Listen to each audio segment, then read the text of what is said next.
आपण आज येवती या गावामध्ये तिथून काही नागरिक आपल्या सोबत काय सांगाल झडपी पंचायत समितीचं आता इलेक्शन चालू आहे. काय कोण उमेदवार असू वाटते? कसं आहे माहित आहे का? गाव ही कर्मवीर औदुंबर पाटील यांच्या कारकिर्दीमध्ये काँग्रेसमय होतं हे. सोलापूर जिल्हा अध्यक्ष म्हणजे आमच्या गावचे कर्मवीर औदुंबर अण्णा पाटील अध्यक्ष होते.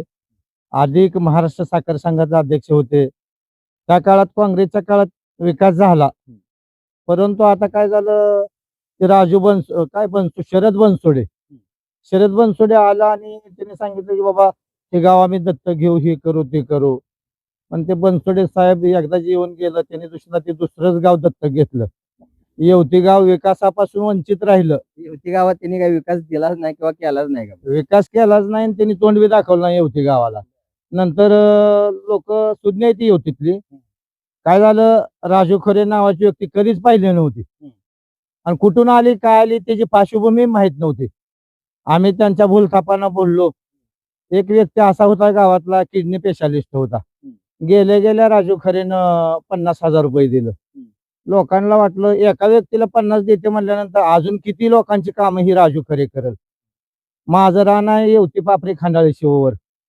तिथं आलं आणि नुसता नारळच पडला आणि त्याच्या जवळची जी काय होती ती दोन चार धरली आणि ते नारळ फोडून जे गेलं ते दुसऱ्या कुठल्या कार्यक्रमाला बी नाही आणि कशालाच काही नाही. चालू विद्यमान आमदार निवडून आल्यापासून इकडे आलीच नाही.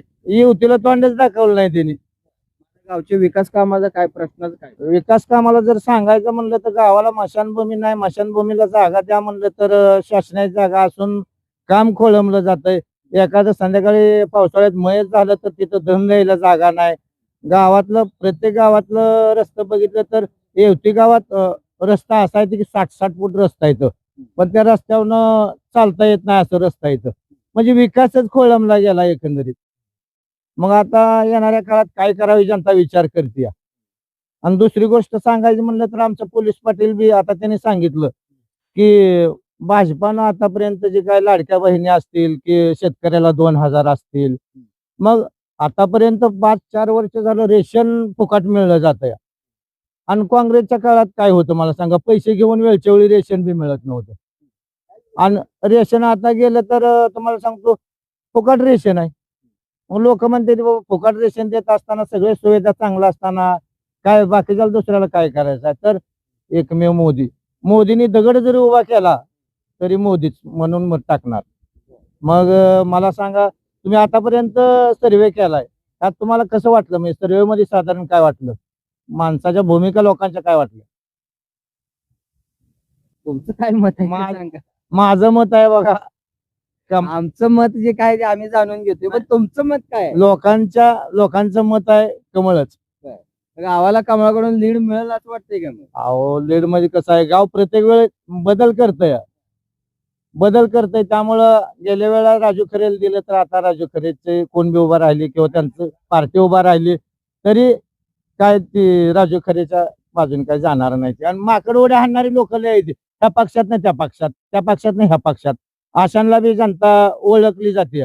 जनता ओळखते कुणाला टाकायचा, कोण कामाचा माणूस आहे, कोण नुसता भूलथापा हाणून जातोय. अशा लोकांना सुद्धा येवती जनता ओळखली जाते. काय आता आपल्या गावामध्ये कुठली कामं अशी विकास कामं पेंडिंग आहेत जी भविष्यामध्ये होणं अपेक्षित आहे? आता विकास कामं म्हणलं तर तुंगत रस्ता आहे. तुम्हाला सांगायचं म्हणलं तर बाहेरगावच्या रानात रस्ता येतो लोकांना. इथं आम्हाला गावातल्या गावात रस्ता नाही. आलं म्हणजे 4 सभा घेते ते मारत्यामध्ये जरा 4 टाळके पुढच्या तोंडाला असते. ते त्या 4 टाळक्याने काय करायचं, मागल्या 4 टाळक्यांना बोलू द्यायचं नाही. तू बस रे, अरे बस रे, म्हणजे त्याच्या पोटात दुखतंय त्याला बोलू द्या म्हणलं तर बोलू द्यायचं नाही. अशा तोंड चटक्यांना आम्ही खाली बसवण्यासाठी येणाऱ्या काळात भाजप म्हणजे मोदीची माणसं कोण बी असू द्या त्यांना मतदान युतीतलं करतील, त्यात तीळ मात्र शंका नाही. नाव आपलं परिचय? मी कल्याण खुर्द येवते. काय आपल्याला कोण उमेदवार असं वाटतंय? आम्हाला मान्य राजन मालक आणि बाळराजे भाऊ साहेब बरं. जो उमेदवार देतील हा. तो आम्हाला मान्य. आम्ही सुरुवातीपासून तेच सांगतो आणि आम्ही जसं मला मतदान आलं तसं आम्ही भाऊसाहेब आणि मालक म्हणतील त्यांनाच मत टाकलं. आता उमेदवार जे आहेत ते दिलेलेच आहेत. आता त्याच्यामध्ये भोसले आप्पा असतील किंवा समाधान शेळके हे त्यांच्या गटाकडनं आहेत. हा, शेळके समाधान शेळकेचं बोलायचं झालं तर पांडुदादांनी, स्वर्गीय पांडुदादांनी आमच्या गावासाठी भरपूर कामं केले. बरं. त्यामुळे पांडुदादा एवढं नावच की दादांचा मुलगा आहे हा. एवढं जरी समजलं लोकांना तर लोक भरभरून मतं टाकणार कमळाला. हे कमळाची हवा इकडे जास्त आहे म्हणा. भरपूर हवा कमळाचीच आहे आणि आता जे आपण तुम्ही रस्त्यावर उभा राहिलाय, तुम्ही आता पिनवरून आला ना, ह्या रस्ता सुद्धा यशवंततेच्या ह्याच्यातूनच झालाय, निधीतूनच झालेला आहे रस्ता. मालकाच्या मार्गदर्शनाखाली हा रस्ता झाला आणि बरेच कामं यशवंत तात्यांनी भरपूर कामं केली. तसं त्यांचं योगदान आमच्या गावासाठी भरपूर आहे.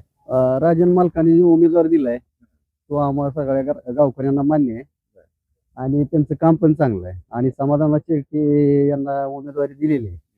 मग दादाचं काम चांगलं आहे. त्यांच्या वडिलांनी कारखान्याचं काम चांगलं केलं आणि बाकीची गोष्ट म्हणलं तर आता चालूला सुद्धा समाधान दादा कारखान्याबद्दल म्हणजे बरंच भीमा कारखान्याचा मुद्दा चांगला त्यांनी उचलून धरलाय. भविष्यासाठी समाधान दादाला सहकार्य केलं तर कारखान्यावर सुद्धा नंतर अजून शेतकऱ्यांचं राज्य येण्याची शक्यता आहे. कारखाना वाचेल भीमा कारखाना वाचण्यासाठी आपल्याला समाधान शेळके जो मल्टी स्टेट झालेला आहे, मल्टी स्टेट त्यांचा झालाय. लढा चालू आहे. लढ्यासाठी समाधान दादा साखर आयुक्ताकडे त्यांनी तक्रार केलेली आहे आणि त्या संदर्भातील आपल्या हाडाचं काढ करून अपघातीचा प्रयत्न करतात. त्यामुळे आपल्याला ही समाधान शेळकेलाच मतं द्यावी लागतील तरच आपला भीमा कारखाना पहिल्यासारखा शेतकऱ्याचा राहील. विकास कामाच्या बाबतीत काय काय आपल्या भागामध्ये विकास झालेला आहे किंवा आणखीन होणं अपेक्षित आहे जे तुम्ही या नवख्या उमेदवारांना सांगू पाहताय? आता यांच्याकडून रस्त्याचीच अपेक्षा आहे. आणखी आमचे काळे शिवार मला इकडे बाराबाई म्हणून असं आहेत की रस्त्याच्या अपेक्षा आहेत अजून. हा गावातले काही रस्ते आहेत, पानंद रस्ते आहेत. त्या विरोधकी येते जाते टीका टिप्पणी काय ती होतच असते. आपल्याला विरोधकांबद्दल काय बोलायचं नाही. आता गेल्या वेळेला होतेच ते, पण कामच झाली पण अशी म्हणावं असं काय झालेलं नाही. अपेक्षा काय एवढ्या पूर्ण झालेल्या नाहीत. त्यामुळं समाधान दादाकडून अपेक्षा पूर्ण होतील अशी अपेक्षा आहे. काय मग काय सांग झालं 2 टर्म झालं तीच आहेत ना, जवळजवळ 10 वर्ष झालं ती 2दा त्यांना निवडून दिले. झालं यंदा बदल करू की जरा, यंदा नवीन समाधान शेळकेला देऊया भाजपच्या ह्याच्याकडून. नवीन जरा कसं काम करते ती नवीनही बघितलं पाहिजे. तेच त्या उमेदवाराला किती वेळा मतदान करायचं काय इकडे कमळाची जास्त हवा आहे? चालणार ना. जिकडे देशात बीजेपी, महाराष्ट्रात बीजेपी, जिल्ह्यात बी सोलापूर जिल्ह्यात बीजेपी. का असं का? वरनं निधी येणार ना, खाली तर निधी आणण्यासाठी बीजेपीलाच मतदान करावं लागेल.